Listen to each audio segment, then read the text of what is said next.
Hi, I'm Gina Hennen. I'm the winemaker at Adelsheim Vineyard. We're in the northern Willamette Valley, just outside of Newberg, Oregon, and we're found within the Willamette Valley AVA, or American Viticultural Area. And within the Willamette Valley AVA, there are multiple smaller nested AVAs, and we are in the Chehalem Mountains, which is actually that ridge right behind me. So the Adelsheim Vineyard was the first winery founded in the Chehalem Mountains AVA, founded by David and Gina Adelsheim, who founded the winery in their garage, as a matter of fact. That was back in 1971 when David Adelsheim and Gina Adelsheim bought a really beautiful piece of property called Quarter Mile Lane, which is just a couple minutes drive up in those hills. But in the mid-90s, we built the winery here at the Calkins Lane property. So the winery is just over here. You can't quite see it, but we'll take you in there in a little bit and show you around so that you can see an idea of how the winery is laid out and what kinds of things happen. But for here in the vineyard, I wanted to talk a little bit about all the decision making that has gone into our wines by this point. So we have a lot of vineyard properties. We currently have 6 estate properties, and they're all very different from each other. And a lot of the decisions as far as what was planted, whether it's Chardonnay or Pinot Noir or Pinot Blanc, happened before most of us that are working at the winery now got here. So whenever you start a winemaking process, there's already a lot of things that have already happened. So someone, David, decided how to lay out the vines, how closely they should be packed, how far apart they should be packed. He decided what clones of Pinot Noir would be planted here behind me. So there are a lot of growing season decisions that have already happened. I'm standing here on the cusp of harvest, and you can see the grapes behind me. These are all Pinot Noir grapes. So the decision point from now onward is when to pick. That's the next decision point. But then there's a whole host of things that have happened before this. You know, throughout the growing season, these things start to bud out in April. Before that, we did pruning on them, and all of those things take an awful lot of time and care and experience. So the vineyard crew will go through and tend these vines and to make them look exactly the way that they do right now, so that we can go through and pick the crop at a perfectly appropriate level, have the exact right amount of sun exposure. All of those things go into the kinds of wines that we want to make. So all of those decisions are already kind of baked in by this point, but there's an awful lot that happens from now to the end of harvest. So now we're inside the winery. This is inside Adelsheim Vineyard, and we will assume that at this point the grapes have been picked. So by this point we will have done a lot of tasting to figure out what the ripening curve looks like for those blocks that we were just looking at, what kind of chemistry, juice chemistries they have, and to figure out the exact right moment to pick. So once the grapes are picked, they'll come into the winery and they'll go through our processing line. And so that looks like a big shaker table that the grapes are fed into. They get spread out because of the vibrational table onto a sorting table, and we'll have people on either side of the table pulling off any material that we don't want, which include things like leaves, stems, any clusters that aren't perfect. Once those are all sorted out, they go into the destemmer. So the destemmer has a rotating paddle that'll knock the berries gently off the rachis or the stem. The berries will fall down through a chute and get filled into a tank. And the stems will get out the other side, and then we'll compost those.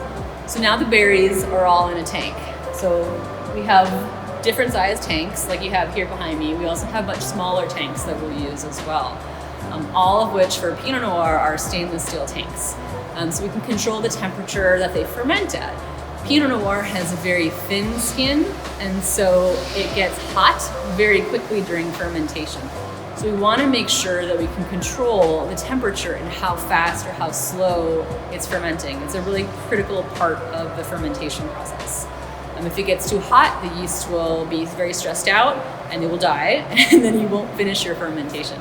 So we want to be able to really have very tight controls, temperature controls over that portion of the fermentation. As well, what happens when the yeast are in the juice, they're eating up all the sugar and they're producing carbon dioxide and alcohol. And And the carbon dioxide creates little bubbles of gas that will push up all of the cap material. So it's all the skins and the seeds will all bubble up to the top. And that can get fairly dry and also very hot. It's like an insulating blanket. So what we want to do is to do some kind of cap management. So that could include a punch down, where you physically push the cap down, or you could do a pump over, which takes some liquid out of the bottom and then you can spray it over the top of the cap. That helps cool the fermentation as well as helps to mix it up. So the way I think about it is if you make tea and you put your tea bag in water, you can kind of see it slowly diffuse. As soon as you start dunking the tea bag, you get a lot more extraction. And so figuring out exactly how you want to do your cap management is a really critical point in the winemaking decision process, because the more cap management you do and the style of cap management, how gentle or aggressive it is, has a lot to do with how much gets extracted into the wine. So if you're going for a big, rich, very bold style, you might do more cap management. If you're going for a more refined, elegant style, you might back off a little bit. And one big key part of this whole equation is the labor associated with it. So not only in the vineyard, where we have people doing an awful lot of very hard work by doing all of the picking by hand, bringing it into the winery, we have people here at the winery who work incredibly hard to make these grapes into wine, and that's a very intensive process. Harvest usually lasts for about 6 to 8 weeks, and we work very long hours during that time. And labor is a constraint sometimes, it can be. So that might mean we have to make some choices about what we can pick on what days. Maybe we don't have enough people to get all the tons that we want. And so we have to be very strategic about how we make decisions and how we handle the work that we do have. And then obviously, Mother Nature is a curious thing, and we have to account for that as well. There might be a rain event coming up, and so we would have to try to get all the fruit that we can, or very carefully watch the rain and decide maybe we want to hold off on picking and wait until after it finishes raining and dries out a little bit. It can really affect the profile of the wine, sometimes for the better and sometimes for not. And it's up to the winemaker to decide what they think the best approach is going to be for the given conditions that we're presented with during vintage. So once fermentation is finished, then it's time for pressing. And so that means that we have to let all the wine come out of the tank. That will flow on its own. That's called the free run. But there's also an awful lot of liquid still in there. It's like a juicy must. So we have to press the must in order to extract more of the wine. And to do that, we put them into a press like this. So we will physically dig out all of the skins and seeds that are still in the tank and load them into the press. So there's a lot of different kinds of presses. We have these very old presses from the 1950s. This is actually David's first white wine press from a long time ago.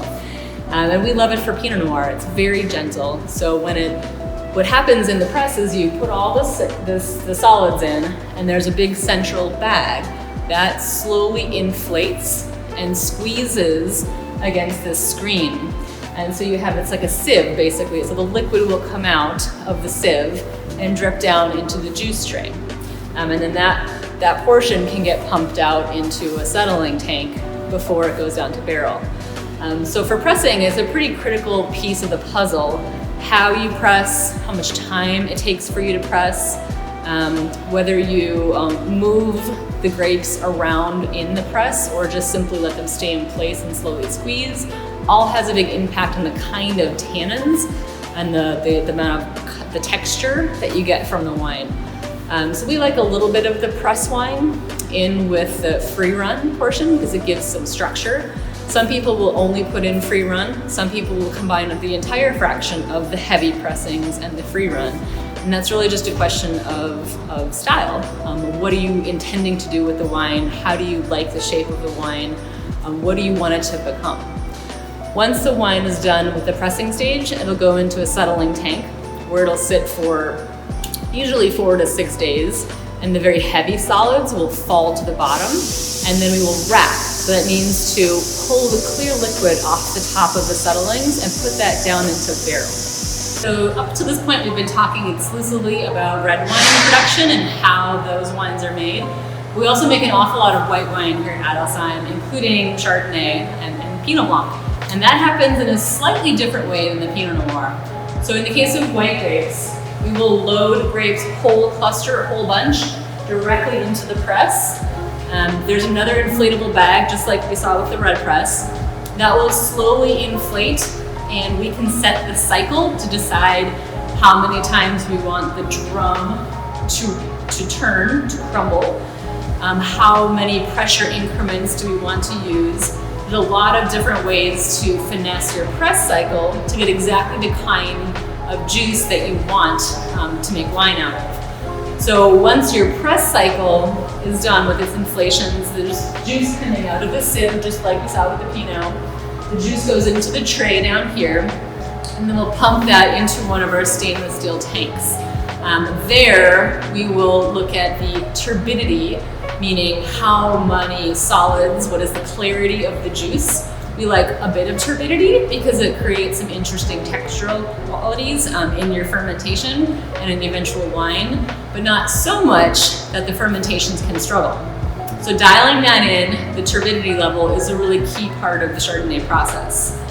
Once it's in tank and at the right turbidity level, we'll start the fermentation. So we'll either add yeast or let it start to go on its own for a native inoculation. So during fermentation of Chardonnay, we will want to put it down into barrel. So those will go into French oak barrels, and we can choose what type of cooper we want to use, the style of toast that they use, the size of the barrel, and we will put all of that fermenting liquid into barrel to finish fermentation, and then it will stay there for usually about 12 months, occasionally up till 14 months. Again, it's dependent on the vintage and the kinds of qualities that we want to get from our Chardonnay in that year. That's the general overview of the Chardonnay process, and now we'll move into the barrel room. Now that the wine has been pressed, we'll put it down into barrel. So we will have a very wide selection of different coopers that we can look at using, all of whom impart something very unique, especially in the context of a blend. So all of our Pinot Noir goes into French oak barrels, and almost all of our Chardonnay goes into French oak barrels as well. There's different sizes of barrels. Everything here is the same size. It's about 25 cases of wine per barrel. We also have things called puncheons, which are twice the size of these.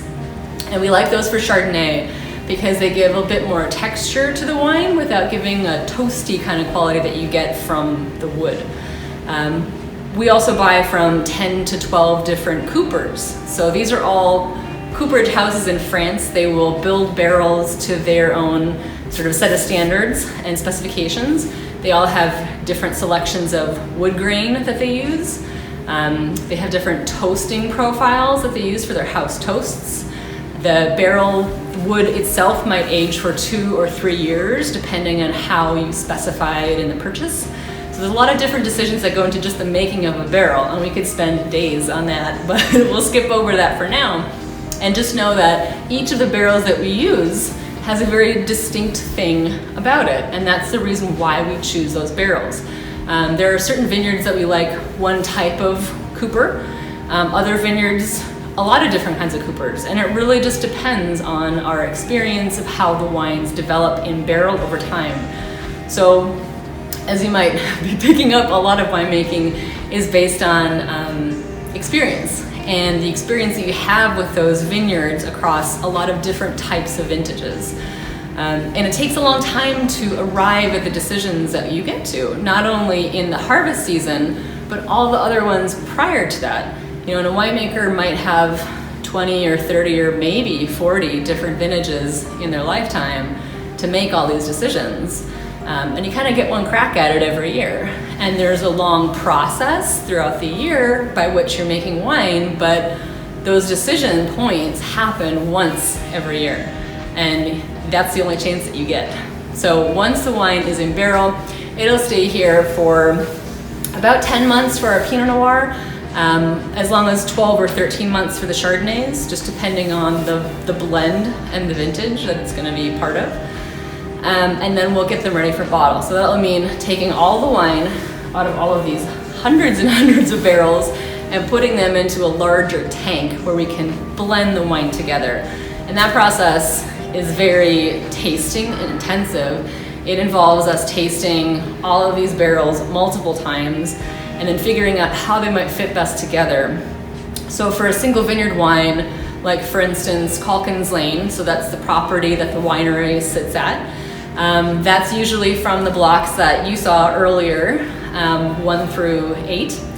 And those are all very distinctive in their style. And so we might choose 2 barrels from one block, 3 barrels from another, maybe a half a barrel from another one besides that. So it's really different every year because we don't have a recipe that determines how these blends will fit together. It's really tasting driven, which means it takes a lot of time in order to get through all of these barrels and figure out where their destination is.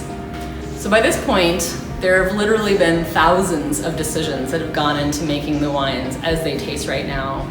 And that's really the combined effort of a lot of people. There are 5 of us in the cellar. There are a lot of people out in the vineyard. And it takes more beyond that, just in terms of production. There's people that sell the wine in the tasting room for people that come and visit. We have distribution networks around the country. And there's a lot of people and a lot of time, labor, and hours that go into making these products. But it's something that we all really are passionate about because they're delicious. And it's really wonderful for us to be able to share the distinctive terroirs that we work with the public. So thank you for joining us on the tour today. Appreciate it. And hopefully you'll have a chance to taste these wines yourself soon.